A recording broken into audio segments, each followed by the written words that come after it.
जय हिंद। तो आज का हमारा लेक्चर नंबर 3 स्टार्ट हो रहा है। इसके पहले अगर आप लेक्चर नंबर 1 या 2 ना देखे हों तो कृपया जाके उसको पहले देख आएं ताकि आपको अधिक से अधिक समझ आ सके। ठीक, तो चलिए आज आपका टॉपिक क्या है। हमने पिछली वीडियो में देख चुके थे, रासायनिक अपक्रिया पढ़ चुके थे तथा रासायनिक अपक्रिया के दर का अध्ययन कर चुके थे। तो जो आज का टॉपिक है आपका वो है अभिक्रिया दर। अभिक्रिया अभिक्रिया दर के अनुसार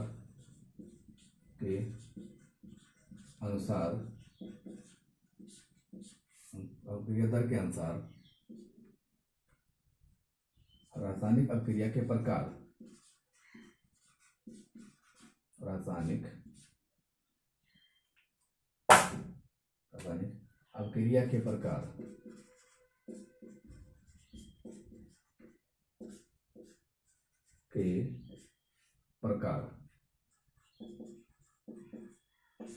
इंग्लिश में इसको क्या कहेंगे, देख लीजिए। Types of chemical reaction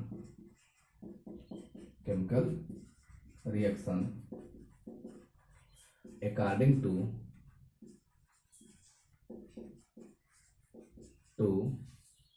rate of reaction.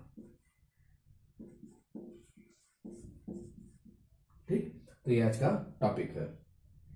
तो एक बार हम रिवाइज कर लेते हैं कि आपकी रासायनिक अभिक्रिया होती क्या है। रासायनिक अभिक्रिया होती क्या है।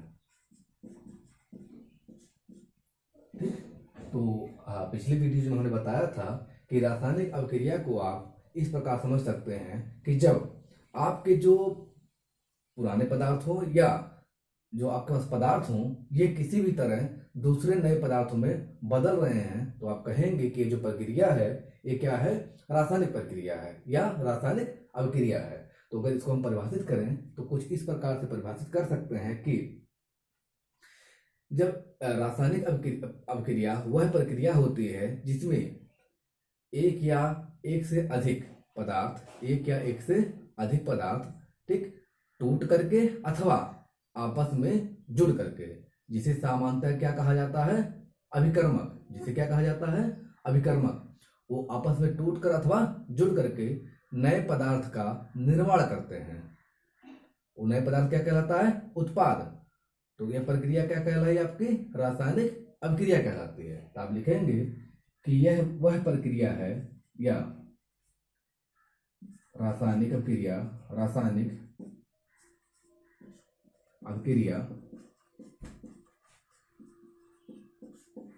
वह प्रक्रिया होती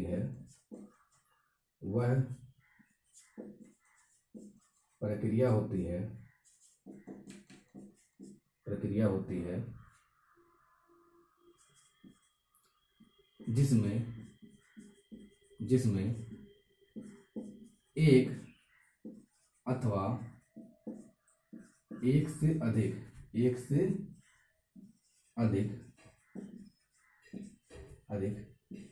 पदार्थ आपस में मिलकर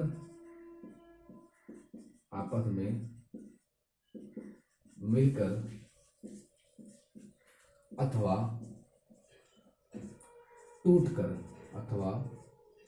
टूटकर ब्रैकेट में लिखेंगे, जिसे समांतर अभिकर्मक कहा जाता है।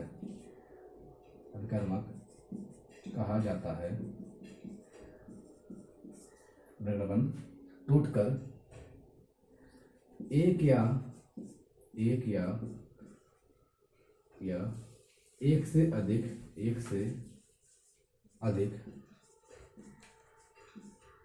नए पदार्थ का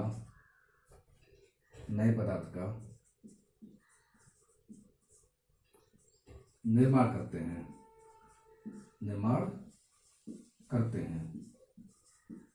ब्रैकेट में जिसे समांतर सामान्यतः उत्पाद कहा जाता है। क्या कहा जाता है? उत्पाद कहा जाता है। उत्पाद कहा जाता है, फुल स्टॉप। यानी कि आप क्या लिखे हैं कि रासायनिक अभिक्रिया क्या है? यह वह प्रक्रिया होती है, ठीक, जिसमें एक अथवा एक से अधिक पदार्थ आपस में मिल करके अथवा टूट करके, जरूरी नहीं है कि वो मिले ही, टूट भी सकते हैं, ठीक, टूट करके नए पदार्थ का निर्माण करते हैं। तो नए पदार्थ आपका एक भी हो सकता है या एक से अधिक भी हो सकता है। तो यह प्रक्रिया क्या कहलाई? आपकी रासायनिक अभिक्रिया कहलाती है। यानी कि chemical reaction are those process in which one or more than one components bracket में which is known as reagent or reactant bracket close forms or breaks, ठीक, by breaking forms new compounds or components known as chemical reactions। तो चलिए इसको समझ लेते हैं example के through. जो आपका एग्जाम्पल है, ठीक, सपोज करिए आपका क्या है? चीनी है। क्या है? चीनी है, प्लस क्या है? पानी है। तो आप देखेंगे कि चीनी और पानी दो अलग अलग पदार्थ हैं, ठीक, इसको आप सामान्यतः क्या कहते हैं? अभिकर्मक। ये आपस में क्या करते हैं? रिएक्ट करते हैं, यानी आपस में मिलकर के क्या बनाते हैं? उत्पाद। इसको आप क्या कहते हैं? सामान्यतः सर्वक। तो ये आपका हो गया उत्पाद, ठीक, और ये क्या हो गया आपका? अभिकर्मक। अभिकर्मक। फिर आप आगे देखिए, ऐसा भी होता है कि आपका जो एक पदार्थ है, आपका एक पदार्थ, जैसे आपका क्या है? मान लीजिए आइस है, यानी ये क्या है? बर्फ है। अब बर्फ आपका जब ऊर्जा पाता है, यानी आप इसको क्या करते हैं? हीट करते हैं। तो आप देखते हैं कि जो बर्फ आपका है ये क्या होता है? मेल्ट कर जाता है, यानी द्रवित हो जाता है, ठीक, द्रव में बदल जाता है। प्लस अगर इसको आप और ऊर्जा दें तो कुछ मात्रा में क्या हो जाएगा? आपका गैस हो जाएगा। कुछ मात्रा में क्या हो जाएगा? गैस हो जाएगा। लेकिन जरूरी नहीं है कि मतलब दोनों हो सकता है एक ही हो। तो आप देख रहे हैं एक पदार्थ दो पदार्थों में कन्वर्ट हो रहा है या दो तरह का फेज बना रहा है। तो नया पदार्थ है, एक बर्फ है आपका, ठीक, या इसको आप और समझ सकते हैं, जैसे जितने भी आपके रेडियो एक्टिव यानी विद्युत धर्मी अभिक्रियाएं होती हैं, विद्युत धर्मी अभिक्रियाएं होती हैं, इसमें होता क्या है? मानिए आप जैसे एक आपका कंपाउंड है ए, ठीक, ये क्या होता है? टूटता है बी प्लस सी में। तो आप देख रहे हैं कि यहाँ पर एक कंपाउंड टूटा है, किसमें? दो कंपाउंड में। तो जितने भी आपके विद्युत धर्मी अभिक्रियाएं होते हैं, विद्युत धर्मी मतलब रेडियो एक्टिव, जो स्वतः होते हैं, जो स्वतः होते हैं और एक या एक से अधिक पदार्थों में टूट जाते हैं, ठीक। तो इसका आप स्क्रीनशॉट ले लीजिए, फिर आगे बढ़ते हैं। ले लीजिए, ठीक हो गया।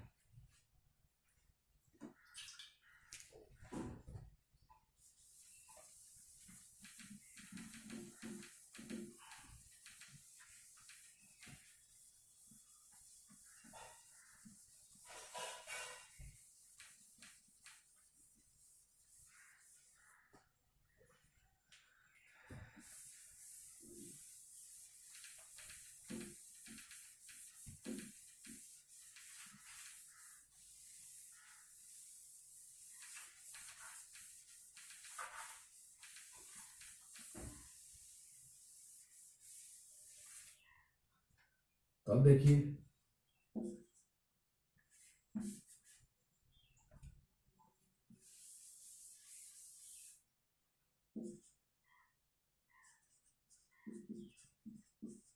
ठीक, अब देखिए, तो अभिक्रिया दर के अनुसार जो रासायनिक अभिक्रिया होती है, ठीक, ये मुख्यतः तीन प्रकार की होती है। कितने प्रकार की होती है? मुख्यतः तीन प्रकार की होती है, ठीक।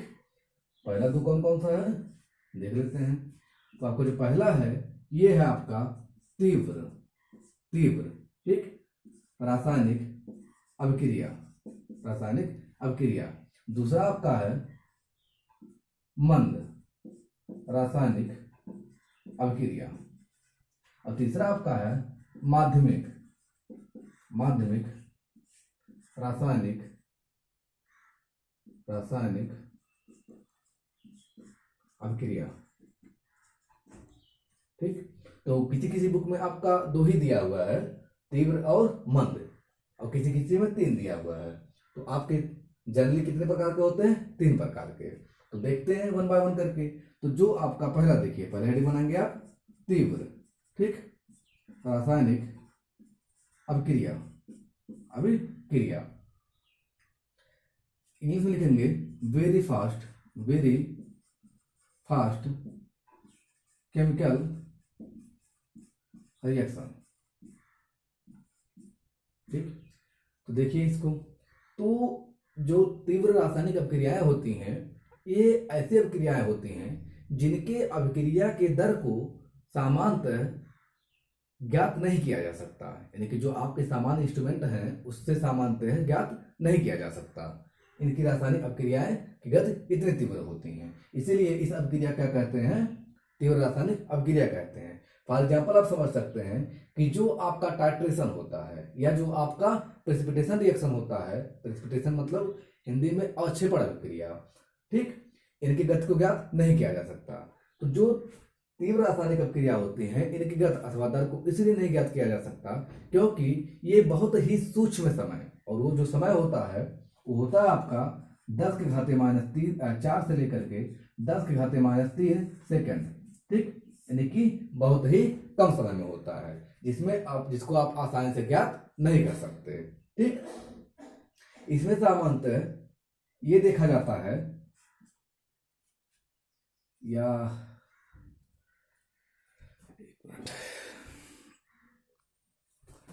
तो ये सामान्यतः आयनिक पदार्थों में पाई जाती हैं, इसीलिए इसका और अन्य नाम है जिसको क्या कहते हैं? आयनिक अभिक्रिया, आयनिक अभिक्रिया। तो इसको लिख लेते हैं, तो कुछ इस प्रकार लिखेंगे कि तीव्र रासायनिक अभिक्रियाएं, तीव्र रासायनिक अभिक्रियाएं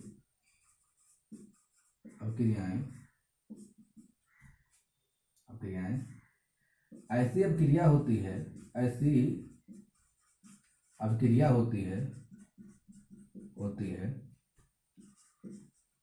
जिनकी दर बहुत तीव्र होती है। अब ब्रैकेट में लिखेंगे वो तीव्र समय कितना है, तो नियर अबाउट 10 के घाते -4 से लेकर के 10 के घाते -3 सेकेंड, ठीक। तथा यह अभिक्रियाएं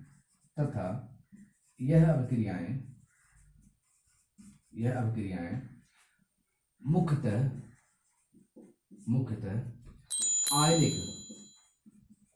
आयनिक पदार्थों में पाई जाती हैं।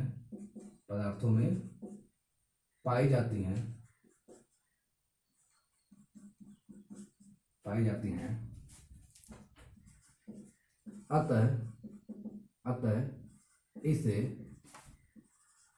आयनिक अभिक्रिया भी कहते हैं,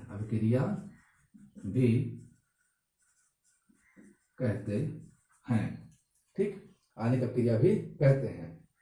तो आगे लिखेंगे तथा इनकी गति बहुत तीव्र होती है, तो एक बार लिख चुके हैं, फिर इसका एग्जाम्पल लिखेंगे। फॉर एग्जाम्पल, ठीक, आप लिख सकते हैं कि जो आपकी अवक्षेपण अभिक्रिया होती हैं, ठीक, अवक्षेपण अभिक्रिया, ठीक, एग्जाम्पल में दिखाएंगे आप, जैसे आपका AgNO3 है, ठीक, प्लस NaCl, ठीक, NaCl यानी सिल्वर नाइट्रेट है प्लस सोडियम क्लोराइड है। ये जब अभिक्रिया करती है तो बनता है आपका AgCl प्लस NaNO3, और ये आपका प्रेसिपिटेट के फॉर्म में यानी कि PPT के फॉर्म में नीचे बैठ जाता है, ठीक। या दूसरा एग्जाम्पल आप लिखेंगे, एग्जाम्पल नंबर 2, ये फर्स्ट हो गया। दूसरा एग्जाम्पल देखेंगे, जो आपके टाइट्रेशन होते हैं, अथवा आप कह सकते हैं उदासीनी अभिक्रिया या उदासीनीकरण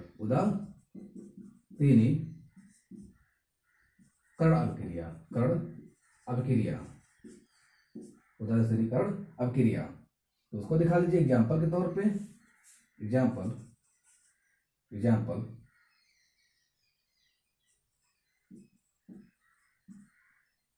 एग्जाम्पल आप देखेंगे तो जैसे मान लीजिए आपका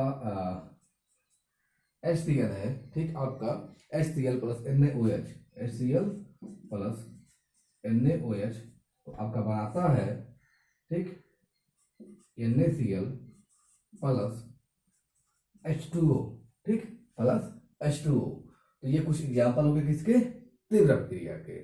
तो इसका आप स्क्रीनशॉट ले लीजिए, फिर आगे चलते हैं। ले लीजिए।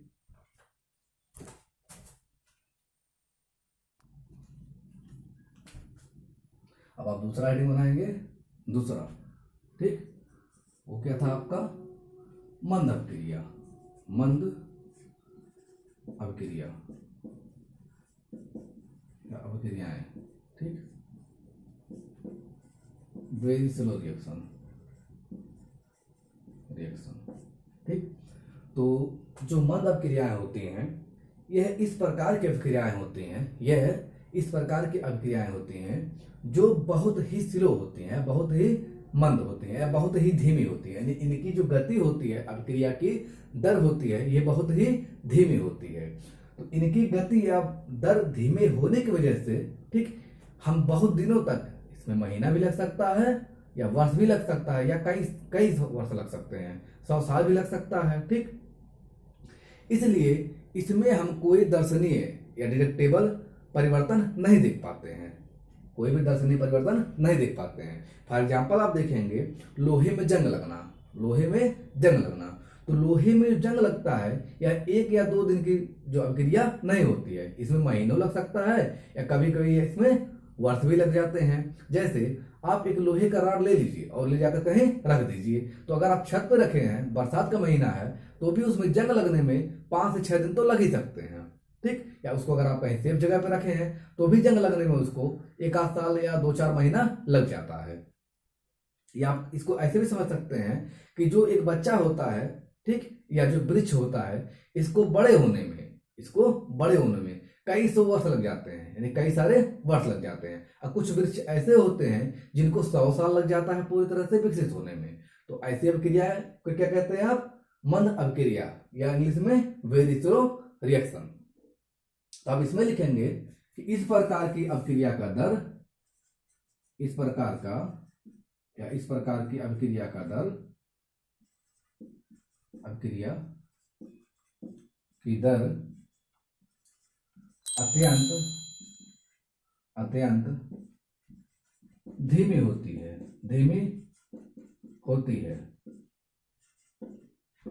जिसके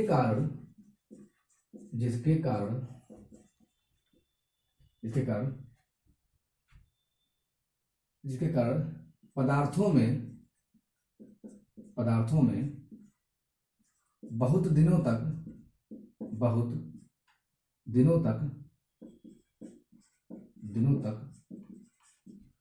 कोई भी दर्शनीय मतलब देखने योग्य, कोई भी दर्शनीय, कोष्टक में डिटेक्टेबल परिवर्तन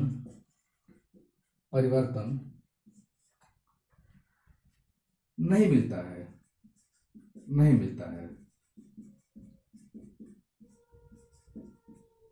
है, ठीक। क्या कहलाते हैं, मंद अपक्रियाएं कहलाती हैं।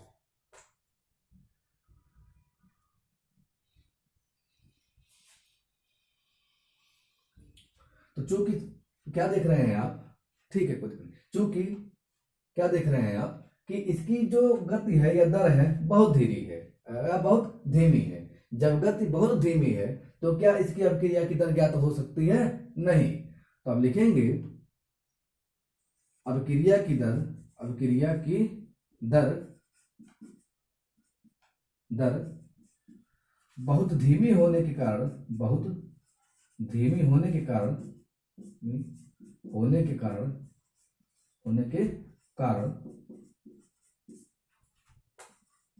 इसकी भी दर